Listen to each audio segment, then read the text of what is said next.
Being your first lady has been the greatest honor of my life, and I hope I've made you proud. When Michelle Obama left the White House, she received an outpouring of love from Chicagoans.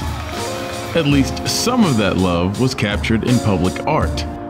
Chicago artist and urban developer Chris Devins installed this mural in April after months of fundraising.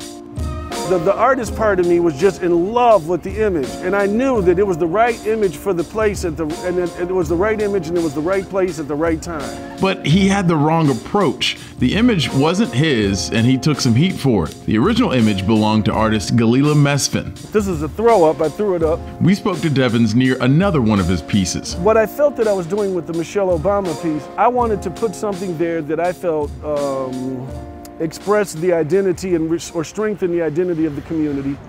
If you're standing on the corner of 74th and Chappelle, it's really hard to miss this mural. It is, after all, a huge image of Michelle Obama as an Egyptian queen. It looks like something that should be in an art gallery rather than the side of a building. Chris Devins said he wanted to put something up that was inspirational, and it is right across the street from the school that Michelle Obama used to go to. I never intended to obscure or take credit for anyone else's work. Devins might have been well-intentioned, but that doesn't exactly protect him from the recourse of copyright law. This is one of my favorite topics, so excuse me if I nerd out a bit. Patrice Perkins is a lawyer who specializes in intellectual property. Her clients include creative entrepreneurs and artists. What it means to own a copyright, number one, is it means you own a bundle of 5 rights in a work. It's the right to display the work, the right to publish the work, the right to perform the work, the right to modify the work, and the right to create a derivative of the work. So there's 5 rights, and then also the right to transfer those rights to other people. The default rule is you have to get permission if you're not the copyright holder. If someone hasn't gotten permission, their defense can be fair use. What is fair use? So fair use is the devil. It is the grayest area of law ever. If an artist uses somebody else's work to create something new, they can do so without permission as long as it's used fairly.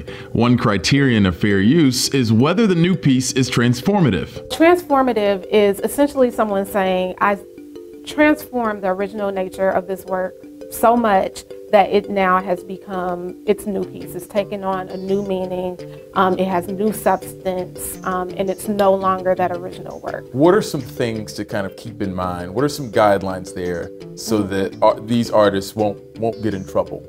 Usually what I tell people is to see an attorney. That's usually what I tell them to create what they're going to create. They should start with thinking about their intent behind creating the work and the purpose of it, what they're looking to convey through that new work. I would ask them to take an inventory of what they consider to be like the standout features of the original work, and to cross-check that with their own, because those should be different. The Michelle Obama mural incident hasn't slowed Devins' drive. So I'll be going out to Detroit, Michigan, and I'm doing a couple throw-ups up there. But he's definitely paying forward his lessons learned. Next time I would tell myself, slow down a little bit, or be mindful. That's what I would tell other artists.